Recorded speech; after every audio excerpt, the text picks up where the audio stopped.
welcome to episode 40 of the Sean McGuinness podcast. Today we are live with George again. George, what's happening? It's all happening, mate. It's an absolute pleasure to be back. Thank you. What have you been up to? Just changing lives, doing what we do. Yeah. You know how it is. Online specialist, super coach. Just everything. Everything. A little bit of everything, wrapping up the year, seeing it out strong, getting everyone ready for 2021. Touching on a thing that does my head in around this time of year, and that is trainers telling their clients to like go crazy at Christmas and just eat everything. Because it just comes from a place that, yeah, no worries, you can do that. Because like you're probably a genetic freak, your body processes carbs easy, you have heaps of muscle, your metabolism is high, but you're not really the one that like needs to eat 1,300 calories to lose weight. Like you can pile on a lot of weight over Christmas if you're not careful. Not only can you pile on a lot of weight, a lot of it will just be from sort of the environment you're in and habit-wise sort of thing. Even if you don't want to eat and the food's around, the stigma that goes with sort of Christmas, Easter, the whole festive sort of celebrate, get really pissed, fuck yourself up, sort of. Yeah. It's that time of year when really, especially this year of all years, everyone's had a bit of a tough year. Well, I read a thing Dr. Stefan Guillenet talks about, and he talks, in America, I think they studied where most people gain their weight around a few holiday periods throughout the year, where Christmas, Easter, Thanksgiving, whatever it is, and they just spend the rest of the year trying to lose it. So they're chasing their tails, but then they're in a gross profit every year. I'll say 2 kilos every year. Okay? But you multiply that over 10 years, that's 20 kilos. Yeah. 20 kilos is actually a lot of weight. If you actually think about how detrimental that is to your health overall, it's pretty brutal. And to think that there's only a few days related to people putting that on, it's actually quite scary, like the physiological change and what happens to you. Yeah, because it's pretty horrific, actually. His book's The Hungry Brain, and he talks about like the mechanisms that drive us to eat. Obviously, high calorie food. That means sugar and carbs usually. Like no one's just has a sweet tooth. The same person has a sweet tooth usually will smash a burger and chips as well. So it's all the same mechanisms. And basically this is the time of year. And it talks about food variety. So the buffet effect. The more food's in front of you, the more you're going to eat. And it's all from an evolutionary mechanism point of view that the more variety you can get in your food, that means probably the more nutrients and minerals you're going to get as well. So it's going to increase your rate of survival. And the calories mean you're going to survive. And then the social occasions, people eat more than. So it's just like a fucking big bag of everything that causes you to overeat in the one thing. It's pretty much like a bomb. Yeah, it is. Pretty much like a bomb, just waiting to go off. And from house to house as well. It's probably going to be a bit harder going from place to place this year. Yeah. But in general, the eating to feel good, as well as the festive season, seeing the year out and everything else, I think at the end of the day, it's probably more habitual, and there's absolutely no need. If you actually thought about it and how you feel eating well every other day, there's probably no need to actually kill yourself. Yeah, so I have 2 trains of thought, and I'll be good to get your own. There's people that are very good dieters. They have the habits in place. They can lose weight pretty easy. They're always in the gym anyway. They're pretty meticulous tracking food-wise. I don't mind them people. Like if you've been in a deficit for a few months, it actually works well to take like quote-unquote diet break. Yeah. Because okay, even if they do gain 2-3 kilos, they can lose that pretty easy because they already have the habits in place. Versus the person that doesn't have any of those habits in place to burn calories or take less in, them eating more is counterproductive to everything because they're going to spend the rest of the year losing that weight. Yeah, I think even more than that, like I'm in line with your first one. If you're in a deficit or if you are tracking or if you know yourself very well, food-wise. Which is most fitness people. Most fitness people. Most intermediate, advanced. Even people who have been training with a trainer, like a lot of our clients, don't have an idea of what they're consuming. Yeah. And if they are tracking MyFitnessPal, Calorie King, whatever it is, you can probably get away with going a bit into that red zone sort of thing. But overall, from like a health perspective sort of things, you can still enjoy yourself, even if it's not, if you're eating bad all day, every day, and you're taking this using this to your advantage to overeat for the sake of saying it's Christmas and I've earned it and whatnot, it's probably more of like a psychological thing than an actual food thing.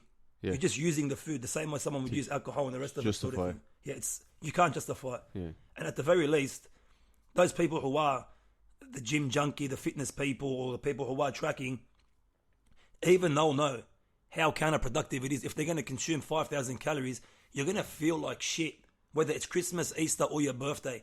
You're going to be bloated. It's going to hit you hard. I wouldn't say you're going to regret it. I was going to say you regret it. You probably won't.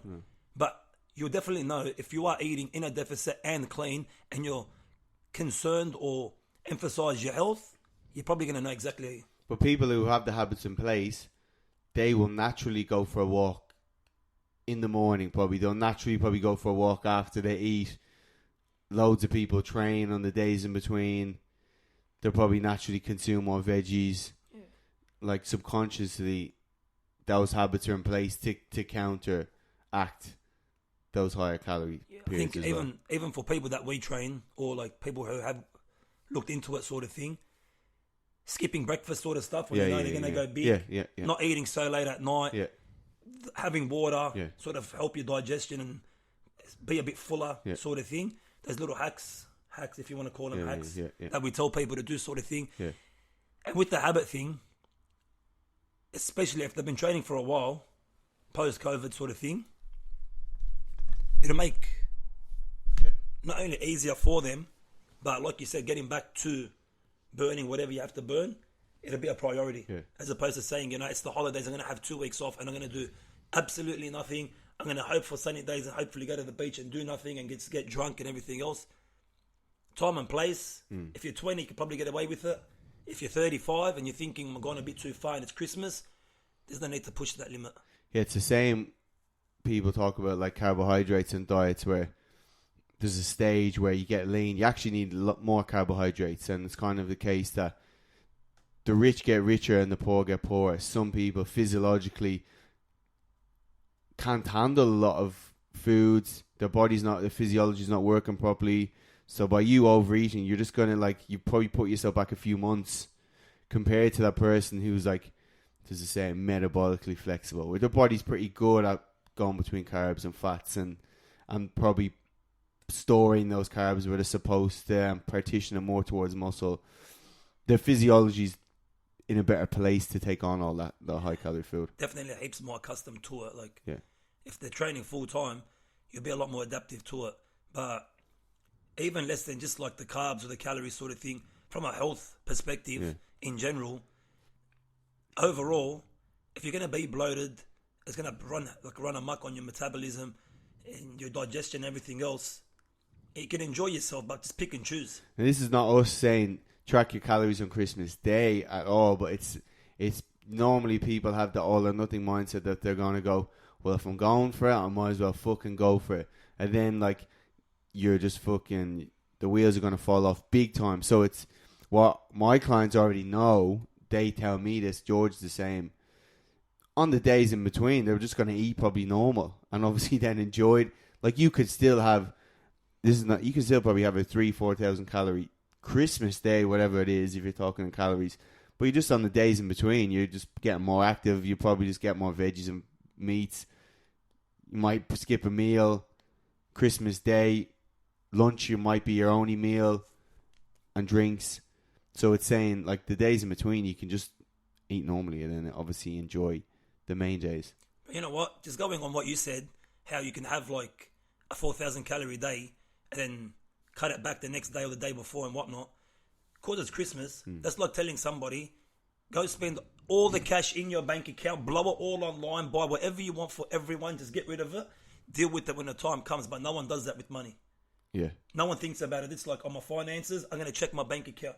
If you had a bank account to know how healthy you are, how lean you're going to become, or whatever your goal was, I'm trying to lose X amount of weight, just because it's Christmas, you can still lose that kilo and give yourself a Christmas present better than anything you're going to buy. Yeah.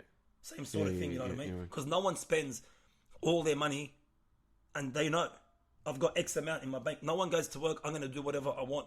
They got quotas and targets. And if you've got quotas and targets set, or parameters that you have to, targets that you have to hit, you're already ahead. Yeah.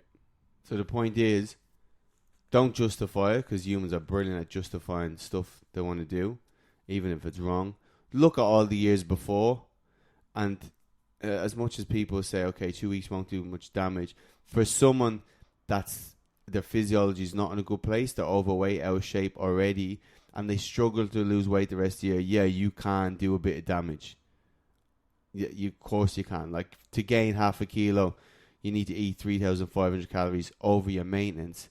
Now, if you're going for it every day, you can easily do 2-3 kilos in those 2 weeks. Easy. You know what? Even just go back over the last 5 or 10 special occasions or Christmases where you said, it's just a week, it's not that bad, I'm on a holiday, it's just a week. Think about it, how kind of productive it was if you were chasing a goal. If you don't care, it's going to be a lot harder.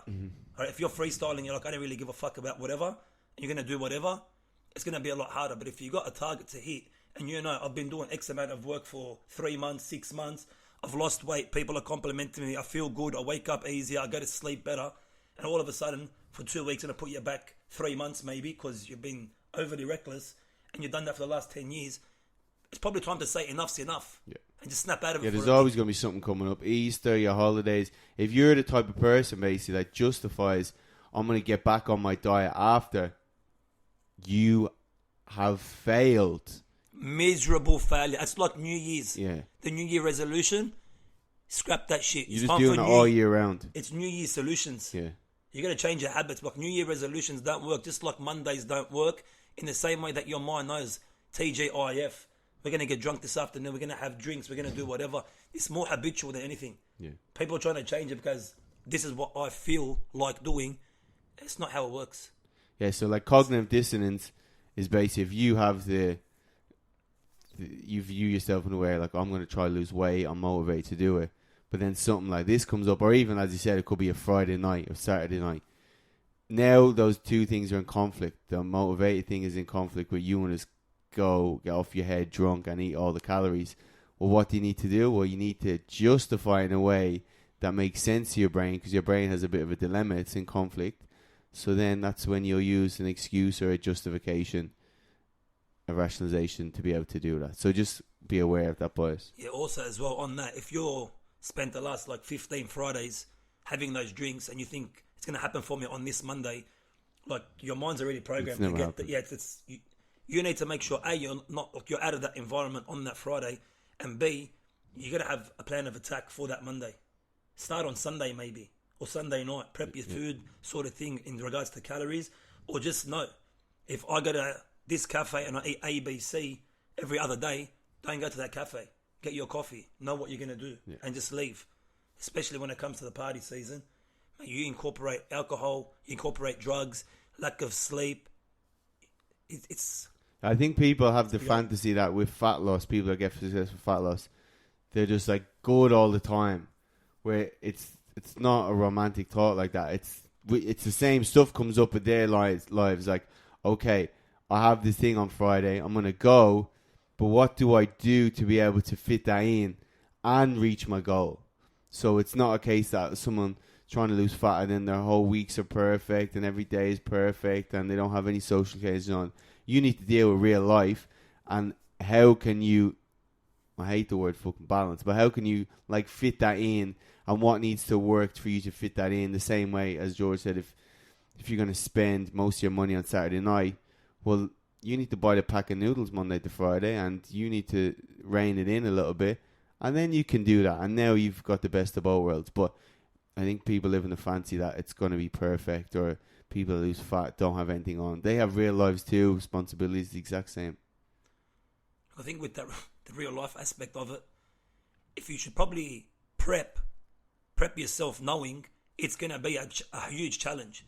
And there are going to be obstacles that are going to show up all the time. There's a thing, sorry to cut you off, where Owen Lacey talks about Murphy's Law. What can go wrong will go wrong. And when you least expect it, just be sitting there and be like, come around the corner, let me slap you with it a bit. Come around, 100%. I read a lot about Murphy's as well.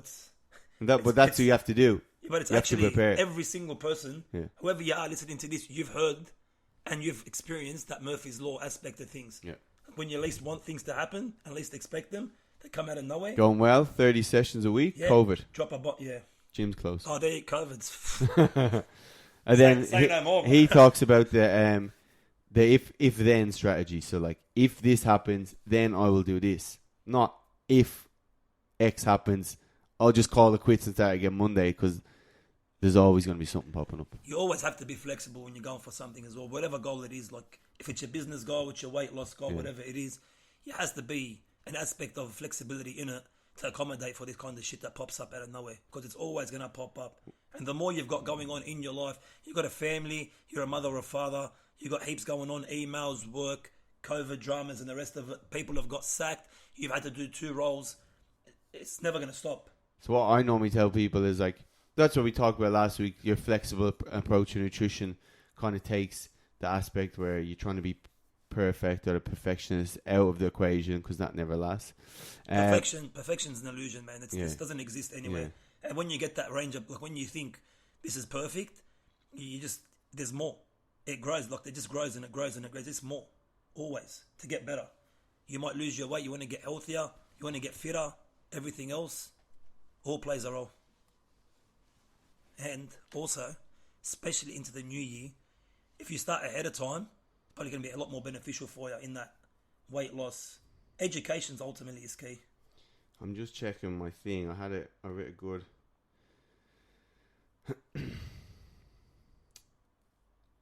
Oh, there was a good thing out perfectionist, like about. I don't know. I'll find it in a minute. Now, people trying to be perfect is what holds everybody back from doing anything they're going to do. Whether it is, I want to play a sport, but I'm not good enough to cut it. I'm going to start a business, and I haven't got the business experience, haven't got the diplomas and whatnot from uni to do whatever they got to do. That's the majority of why people don't even start. They're chasing that perfection. What does Ziegler say? You don't have to be great to start, but you have to start to be great, sort of thing. Yeah, so like, I can't remember where I got it. Basically, all or nothing, same perfectionist refers to, like, obviously you're thinking in extremes. You are either a success or a failure. Like, there's nothing in between. Yeah. Your performance was totally good or totally bad. If you're not perfect, then you are a failure. This binary way of thinking does not account for shades of grey and can be responsible for a great deal of negative evaluations of yourself and others. The antidote to this distortion is making an effort to look at the shades of grey, to recognise I was thrown off by that one interview question, for example, but the rest of my performance was solid. Or one brownie doesn't erase the success of having my diet. I've made significant changes and expect things won't always go perfect. So that comes back to, obviously, I hate the word mindset as well, because people haven't a clue when they talk about it. But just, you can kind of, cognitive behavior therapy looks at the way you view things, and then you just challenge that. And that's why actually in my, I do a questionnaire for the people that train online, and obviously for the people face to face, I'll ask them. But at the last bit of the question is, I always ask them, like, what have you done well this week? Because everyone focuses on everything they've done shit. Yeah. What have you actually done well? And people, it's kind of a bit therapeutic for people when they go, actually, do you know what? I did that. Especially if it's something that they've tried many times, like you've learnt lessons from it, and then you come through and you're like, I executed that after X weeks or X months trying to hit it. It's a huge psychological win for you. Yeah. Massive. Especially for fat loss, when you're around food all the time and stuff like that. Everything that you can buy that's convenient or even labelled healthy, which is like counterproductive to your cause, sort of thing.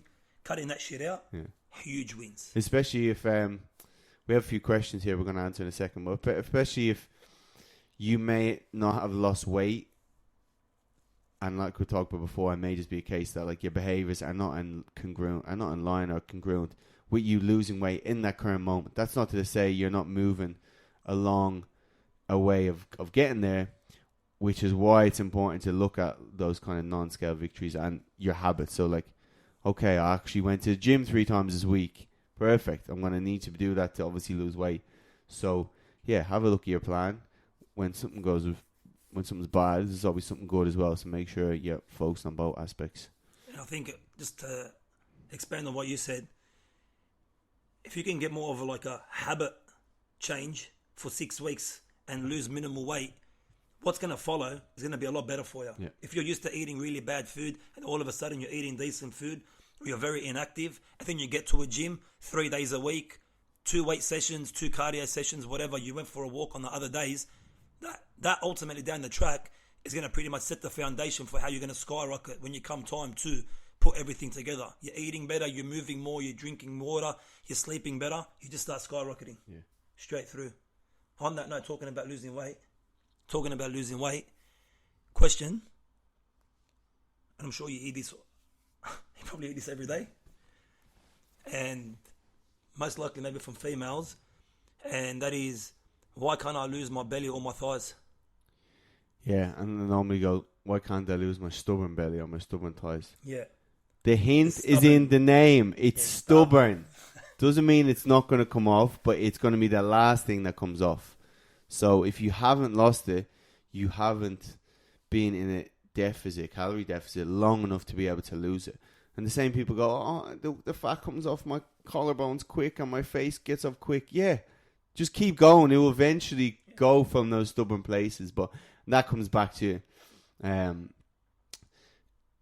they usually don't have a plan to sustain them long enough, like we were talking about before, to be able to get to that place, because normally what people last few weeks, same resolutions, 3 weeks. So yeah, you'll lose a bit, but that stubborn bit won't come off, but purely because you haven't done it. And it may be a case that if someone's very out of shape, they're not going to lose it all in the one go. It may be a case that I posted a year transformation of the client Errol, and he lost 20 kilos, but like his abs, the six pack was literally the last thing to show. Yeah. And so what we did 12 weeks of fat loss, whatever it was. It was getting a bit draining for him. Then we came back 4 weeks maintenance calories, reset everything, went again, and we did that a few times. Yeah. And then obviously that's over a year. A year. A lot more sustainable, but as well in that time. Exactly. Long term, heaps more capability to keep it off. I see him now, and like he's kept it off. Yeah, your body resets. You hear it way too many times. People lose X amount of weight very quickly, and they've got a beautiful 16-week or 12-week transformation that looks, that's so amazing. And then you see them in real life, and you're like, who's that person? Yeah. You're like, it's the person on the right of that picture. You're like, I don't think people can understand like how much weight you can gain after transformation. Especially when you're so aggressive with it, like cutting out everything you like, being frustrated and angry on your journey or your transformation. At the end of it all, it's pretty much as soon as you're not with your trainer or you're not held accountable, you're going to eat up everything you've missed out on. You're going to get the drinks into you straight. It's almost as if it's set up for you to fail in that 12-week super transformation sort of 16 Yeah, they never show the after picture of that. Yeah. Which is why I'm actually always wary about putting up pictures. But the ones I do put up, they've still lost it. They've kept it off. So never judge your success in saying that if someone's weight, they've lost weight. I will give you a gold star when you keep that off for minimum 3 years. Because that's when they kind of look at the set point theory and say, if you want to keep that weight off, you need to maintain that for around 3 years on average. Then your kind of thermostat, so your hypothalamus resets, and that's kind of your new norm. Yeah? Yeah, 3 years, yeah. I didn't know that. 3 years? Yeah, because if you think of it, your hypothalamus basically governs your body fat. So it's like the thermostat, your body. So as you lose more fat, your hypothalamus kicks up the chemicals and hormones to make you hungrier and hungrier. And more back, your appetite, your fullness goes down and your energy goes down. So it's like if you have a thermostat at a certain temperature and it gets too hot, the cold's going to kick in. So that's what all these signals are going in. But obviously, as you go, you're not listening to it. But so someone, and look at The Biggest Loser, their thermostat's still set to 200 kilos. They lose this weight, and all these kind of starvation responses are kicking up. And then once they get lean, bang, everything kicks back in, or doesn't kick in. It just goes to default. They've gone to the end of the line. They can go to, and then it makes them regain that weight back to where they were. So you need to keep it off for a few years. That's also like The Biggest Loser style sort of transformation, where they're just restricting everybody and just it's pretty much entertainment. Like no one can really take that as a way to sort of sustainably lose weight, be healthy and be fit, because that's probably the most counterproductive fat loss journey you ever watch in your life. If I ever see any of them in the street, commando my arse, I'll smack him. They've just done absolute terrible things to society the way they view weight loss. And when I see them making people do burpees, and I was like, Oh these my people God. can't even move properly. Michelle Bridges, she's making a lot of money, but she's a fucking She's the Aussie one, the American one. Aussie one. She's the commando's wife. Yeah, Well, I think they're divorced. I don't whatever. know. Oh, yeah. They're together But she or something. released a book where just all women should be on 1,200 calories. That was a recommendation. 1,200 for everyone As like what? For maintenance or to lose weight? to lose weight for everyone. Yeah, but then what? Well, they're not that smart to think ahead. Anyway, but I can't. It's when there's It's too too much far. hype around shit. yeah, It's something's got to give. Like you got to put two and two together. She's on TV. She's selling a book. She's on the morning show. Yeah. She's on 104 and every other fucking radio station. This shit is just marketing. celebrity That's it. trainers. Celebrity fucking trainers. They literally train the celebrities for free. They train them for free to get exposure. You may say that works, but Yeah, but even you have in to them, look at a trainer that trains them for free. celebrities are getting massages. They got nutritionists telling them what to eat. Their chefs are cooking their food. They got no drama. That's a celebrity's life. Celebrity. I mentor with Phil Ernie, and he'll get like an agency every week going, can you train this A-list celebrity? Guys literally worth millions upon millions for free. And then Phil Ernie's like, not a chance, see you later. I love The him. cheek of that. He's a gun. But on the stubborn base, the stubborn is normally made up of, there's two types of fat receptors. Alpha, I better get this right. Alpha is the ones which you lose easier, and beta are the harder ones. If it's the other way around, correct me. But basically, the beta ones, there's less blood flow into those regions, which is why, like, if girls, More stubborn. more stubborn, there's less blood flow, so they can't get as much blood in to be able to get those fat cells out. Burner, Which is why, like, if women's thighs are stubborn, you feel them and they probably feel a bit colder.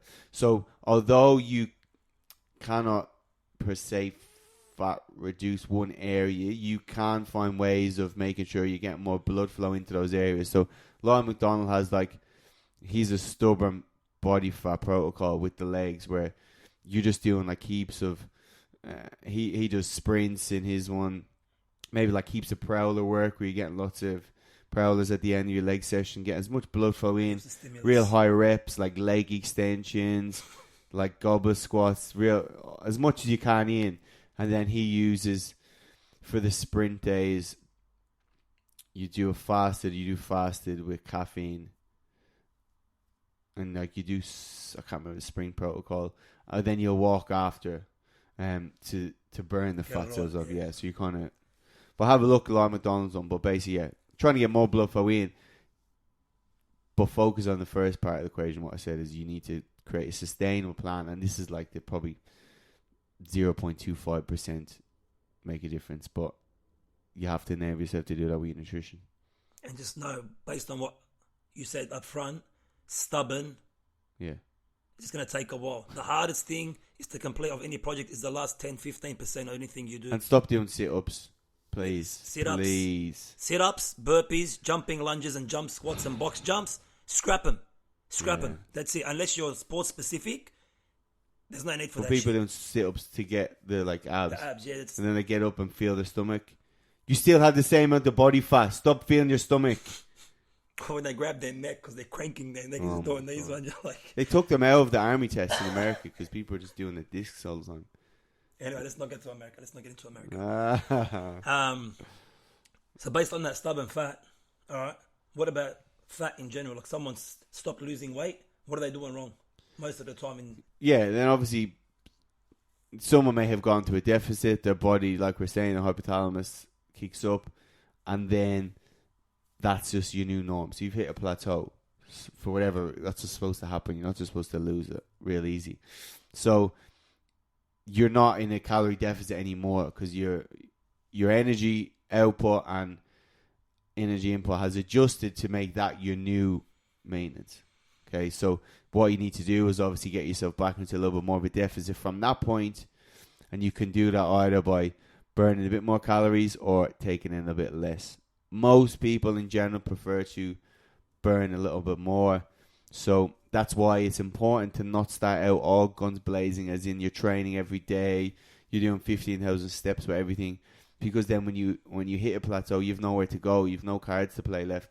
So always start off with minimum dosage, like 3 weight sessions a week, 8 to 10,000 steps. So when you get to that point, if you hit a plateau, then you can go, okay, cool. Well, if I have the time, I can maybe do a cardio on the days in between to burn a bit more. Yeah. Or I can increase my steps to maybe 12,000 to burn a little bit more each day. And then that may be enough to get you kickstart back into that fat loss. If someone's time poor that can't do any more activity, then you may just have to reduce from your calories by 100 or 200 per day and then monitor that for 2-3 weeks. Yeah. Also, if you are hitting the gym regularly, or you got 3 days, 4 days of going hard and you're doing things in between, probably that cardio that you're talking about on your off days and relaxing a little bit, help you heaps with recovery. Yeah, it's like active recovery, so you're still going to burn calories. I used to do interval training, but I've just changed my stance on it a good bit. It's just pretty stressful on the body. So low intensity, which will allow you to reduce stress. Probably do it outside so you can reduce stress even more, and it's still going to enable you to burn calories.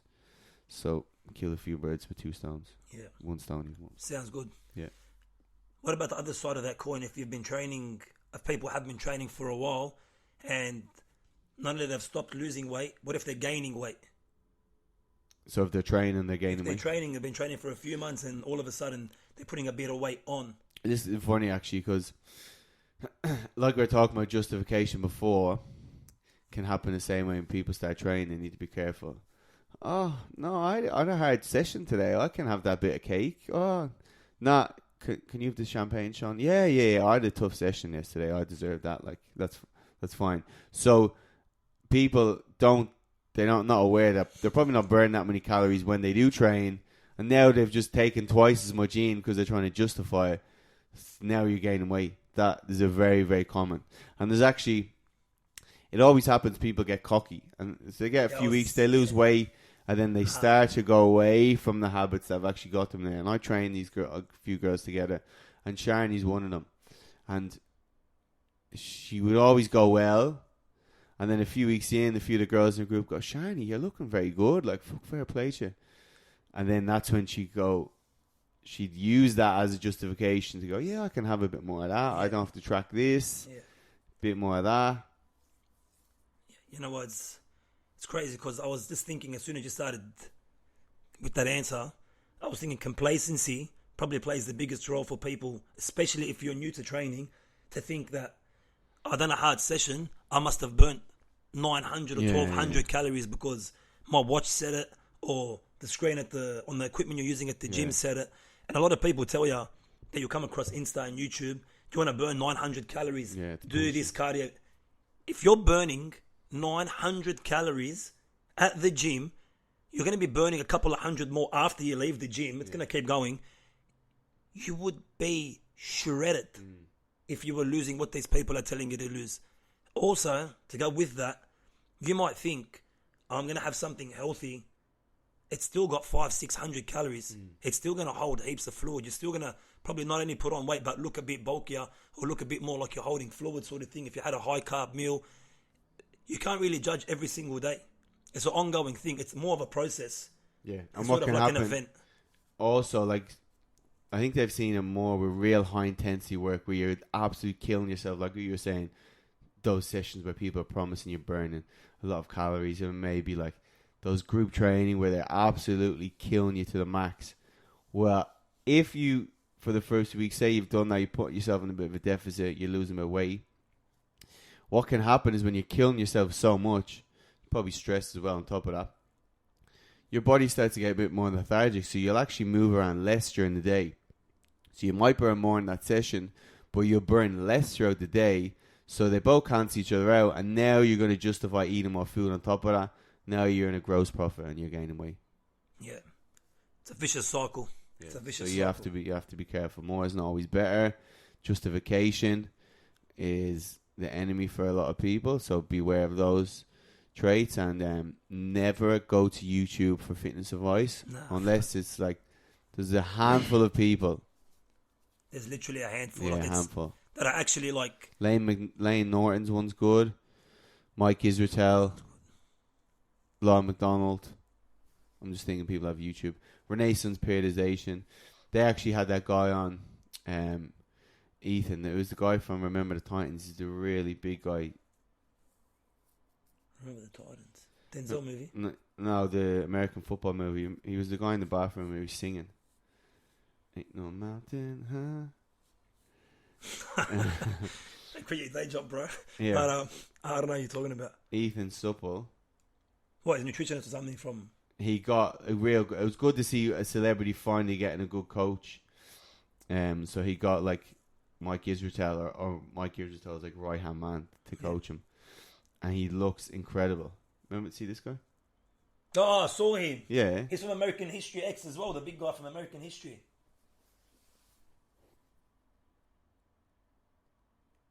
Back up. Unbelievable. He went next level. I'm just showing George the picture of him. His arms are like unbelievable, yeah. Like proper training, weight loss, back into maintenance. That's like super healthy. Yeah, that looks like healthy. Healthy, yeah. And you see... And even he would have struggled unbelievably in that process. Yeah. Like he would have gone through hell to get there. Oh, that's it. Doesn't matter if they're a celebrity. I like that. But there's this picture of him. It's over... That must be over 3 years, but like... It's the proper way to do it. Yeah. So I think he's the only celebrity I've ever seen like done properly, but he was in one of the videos, Renee's Periodization, where he's training. And you would think his session was like some mad army session where kill them. No, literally like chest press, 4 sets on the bench. They did some rows. They did a few sets of push-ups, and then they did some arms. Like great form. Yeah, quality, man. Yeah, quality. You can't find a workout that's going to outdo your quality with quantity. Yeah. You can't do it. If you're straining yourself, I'm trying to work my back, your shoulders hurt, your neck's cranking, you can feel it in your knees. There's no need for this. And all this new sort of, I don't even want to call it what, new age sort of training, all the funky shit you see people doing who are lean and ripped and they're celebrities and they're selling products. All these people are just pushing with the hope that someone will listen to them and they'll just get some likes, they'll get some feedback, they'll get someone to buy their sort of $20 cookie cutter program sort of thing. Foundations, we go through this all the time. Yeah. Foundations are key. You can't squat, we'll work towards a squat. Let's do it as comfortably as we can. Raise your heels, get a kettlebell, do it with a dumbbell, get a split squat going on, do a small step up, use the TRXs even. There's no sort of protocol that says you need to go in and just start throwing barbells and making noise. That's old school shit. Yeah, we did talk about burning calories in a cardio sessions, but for your weight training days, forget about burning calories and focus on muscle maintenance. And that means good form, probably not going to be gassed out. Your muscles will be burning if you're doing it properly. Yeah. But like, don't compare that to like a high intensity or cardio session. You're not going to feel the same at all. No, it's different. It's completely different. It's different. How the body's operating as well. Yeah. For that, it's more of a, like, it's a healthier hit for your body. It's making the body work the way it wants to. It's using a different energy from HIIT training as well. Like HIIT, people come in and I'm on HIIT training. I'm doing 10 on, 20 off. And then you look at people who are super fit doing HIIT. They're doing 10 on, 2 minutes off sort of thing. Yeah, and they're conditioned for it. Yeah. They're not coming in just I'm hoping for the best to go balls to the wall and I've already got 15 other issues on the side that are fucking me over. But we're differentiating. Your weight training days are there to build or maintain that muscle tone that's going to keep the skin tight. Because if you see that guy Ethan Supple, he's lost, I don't know how many kilos, probably like 100 kilos looks like. But now he's no saggy skin on him. His arms are tight, his shoulders are tight. His arms unbelievable. If he went Biggest Loser, he would look like, do you know those sumo wrestler costumes? If you just pop one of those, that's what he would look like. If he just went deflated. That's right. Now he's just filled his frame, his fat tissue out. So it looks unreal. So he shreds 90 kilos. 90 kgs. Wow. All right, on that. So we talked about people not getting to a plateau. Yeah. Other people gaining weight. Let's say you are training, all right, and you're not getting results that you want. You're not losing weight. Yeah. What could make someone keep going? How would you recommend people keep going to keep holding on? Yeah, if they are, especially if the ones like the last segment we're talking about, if they're putting weight on, to keep going and doing the same thing or adjusting it. Cool. This is the last question. Is a good one. So, like we talked about before, there's probably two trains of thought. One where like you're not doing anything right, as in you're just probably following some stupid diet. I think there's a question in there about intermittent fasting 5-2 diet. You're thinking there's a diet, or you're trying to do a diet which never works. You just need to find a way of eating that suits you. But if somebody is slowly transitioning, because habits take time, they're slowly trying to transition over to start, let's quote unquote, eating better. But they still might be struggling, but like they might have changed breakfast for the better, for less calories, whatever. But they're still overeating overall that day. Cool, but they're one step closer to getting to a deficit. Next, they'll try to change lunch. They'll try to modify that.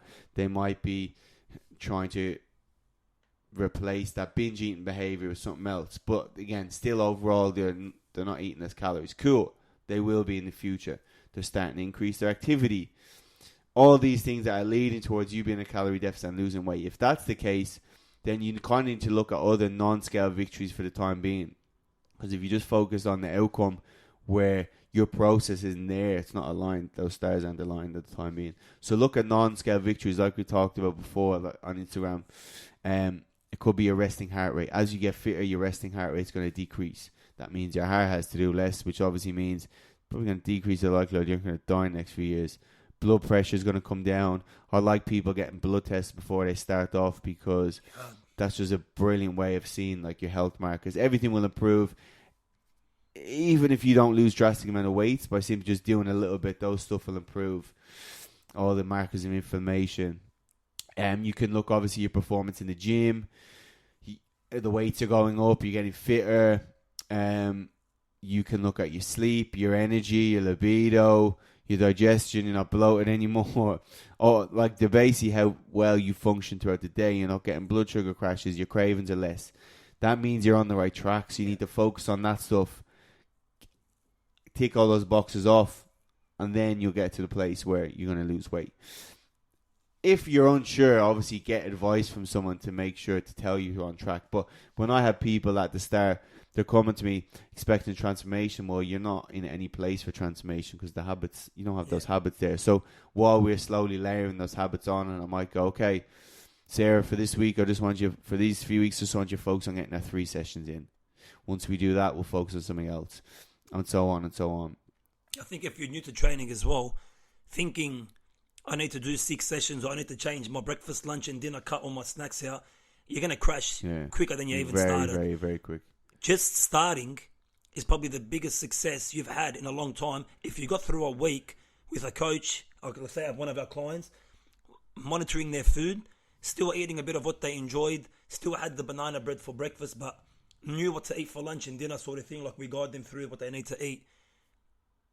That win not only will propel you down the track to lose that weight you want, like you touched base before, if you're de-stressed the workload of your heart, that is unbelievable in comparison to losing half a kilo straight away. If your blood pressure is down, but they're huge victories. Yeah. And it's only a matter of time until the weight starts coming off. Yeah, I had a client, just to finish up, Courtney, who she's done all the potions and everything you name it, she's tried it. Say potions? Potions, shakes, juices, cleanses. What's this potions at? I never heard of these potions. No, I'm playing. No, it's a new thing. Yeah. And so she knew everything what not to do. So she came to me and said, look, Sean, I just want to focus. I'm going to book in with you 3 times a week. Again, not that you have to train me 3 times a week. Probably can't afford it. But it's just okay, that's the goal I'm going to try tick. I'm not going to worry about anything else for the time being. Just get my 3 sessions. No matter how shit the week is, I'm going to get my 3 sessions. That rolled in a few weeks, and slowly we start to chat about food. Okay, just swap this out, swap that. Cool. Again, still coming back to those 3 sessions. And we started, it was in August. December now. Coffee lady, she sent me a text. The coffee lady she hasn't seen in a while. Came up to her, sorry, can I ask you a question? Like, you look unbelievable. Like, what are you doing? And this is not big changes at all. But her focus was as cliche as it was like, if I do this now, of course, I'm going to look better a year from now. 3 sessions and slowly modifying the food. So look at it that way. Look at the smallest habit you can change. And funny enough, it could be, I've had clients also where they're struggling to get 3 sessions in, okay? Because it can be hard and shit's going on, especially people in like England and Ireland now. It's winter. It's not the most glamorous to train. It's hard. So what we've done, we've agreed together 3 nights of the week, she's only going to do 1 set of push-ups. That's it. So we're going to start with the smallest possible habit. Because if you think of the motivation, quote-unquote motivation, or the willpower you might need to do a whole workout, it can be very hard, mentally overwhelming if you're not used to it. So we're going to start off with 1 fucking set of push-ups 3 times a week. And I said, if you feel good, do the rest of the session. Yeah. If you don't feel like it, don't worry. Just do my set of push-ups. Yeah, I've actually, on that note as well, because obviously you're not always going to be motivated. Yeah. It's Sean is lying. If you hashtag it, tag him. But I've got clients before who are like, if you don't feel like training, get to the gym, roll around for 10 or 15 minutes, and just walk on a treadmill. Yeah. And then by the time they get there, they stretch for 15 minutes, the hips open, the back feels good. They're like, I'm already here. I might as well just move on this cable row and keep it super safe. I know these tricks, and I'll still say to myself, Sean, go down, warm up, do 1 set. If you don't feel like you can walk off. You're never going to walk off, but I'll still use this to say to myself, because all you're trying to do is initiate like the trigger or the prompt or the domino that will lead to the other dominoes. Once you're there warmed up, you're in the like you're going to be good. But use that. There's even that book I'm reading, it is called Tiny Habits, and he says like some people to build a habit going to the gym, you'll walk in, you'll swipe your card in the gym, and you walk back out and you go home. And that's the first bit.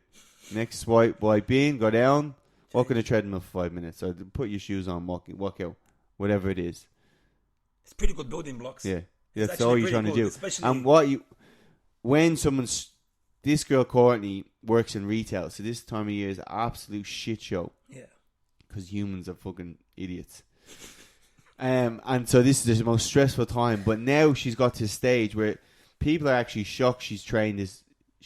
They're still saying, "Are you still training?" Like, because she's always fallen off the wagon before, and it's so habitual at this stage that she can still do those habits when she hits the fan, because she doesn't have to think about it. Yeah. That's ideally what you want, is when you do the building blocks properly, when shit does come up, you'll still be able to carry those out, versus if you changed everything altogether, when stress hits, you're just going to crumble.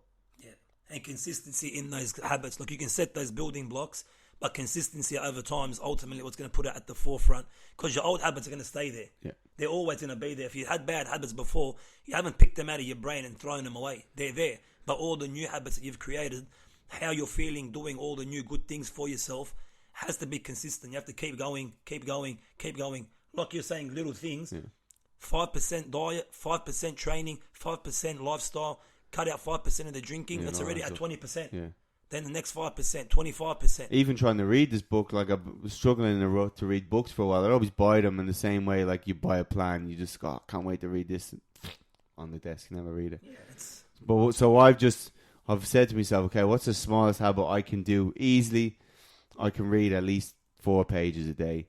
And what I'm going to do, that an extra little hack, what that guy James Clear talks about, is temptation bundling, where you do get something you like doing and just combine it with something you don't like doing. So I always go for my coffee every day. I'll sit down. Well, what can I do? I'll combine that with just read 4 pages of my book. Yeah.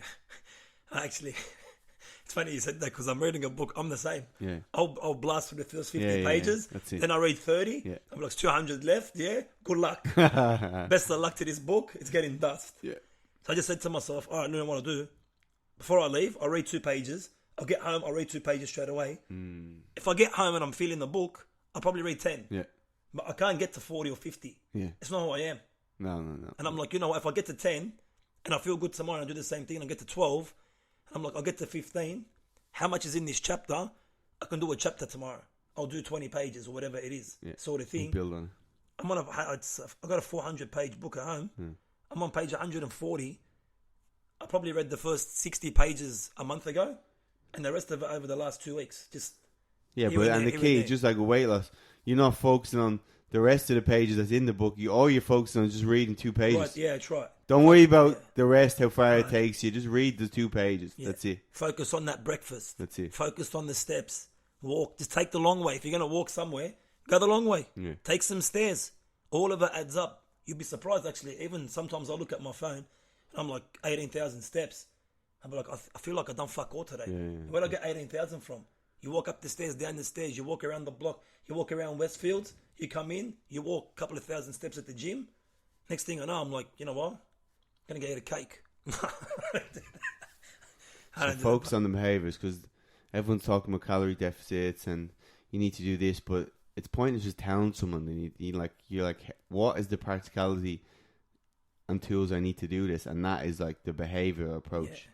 So Look, calorie deficit for losing weight, you need it. It's a necessity, yes, but being in control of your actions and taking control of your feelings is going to blast any amount of fat that you want to lose.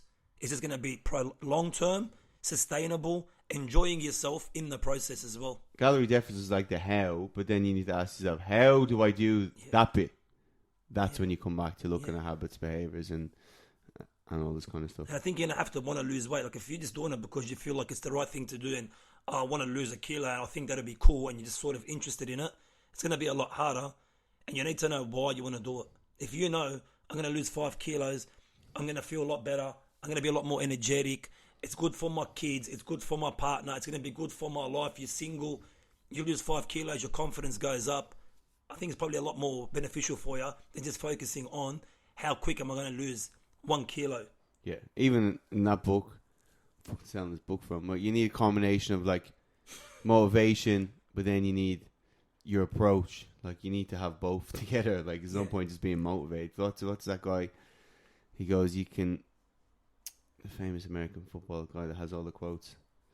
Because you can motivate an idiot, but it's still then you just have a motivated. No, idiot. it's Jim Rohn. That's not football. It's Jim Rohn. Jim Rohn. He said, education is key and knowing why you're doing what you're doing. Because it's easy to motivate somebody, but if you motivate an idiot, now you got a motivated idiot. Yeah, it's dangerous. Coming into New Year's, that's what you see a lot of motivated idiots. So you have to combine that with an approach, and that has to be right for you. Yeah. All right, I think that was good. Anything else to add? What's? No, nothing else to add. Just make sure. What's the plan? What's anything new with you? Otherwise than that. No, you're just at Westfield, Bondi Junction, fitness first. Represent, seeing the year out, finishing strong. Rolling into 2021. You're not going to be one of these people who have a big announcement I can't tell you about, blah, blah, blah. Well, I've got a couple spots left on my online coaching if you want to be in on that. But apart from that, no, it's all good. Is that it? 2 spots left, man. Always 2 spots. 2 spots, always. There's a guy sponsored a post at 2 spots left. One left. One left. All right. Get in quick. Get in ASAP.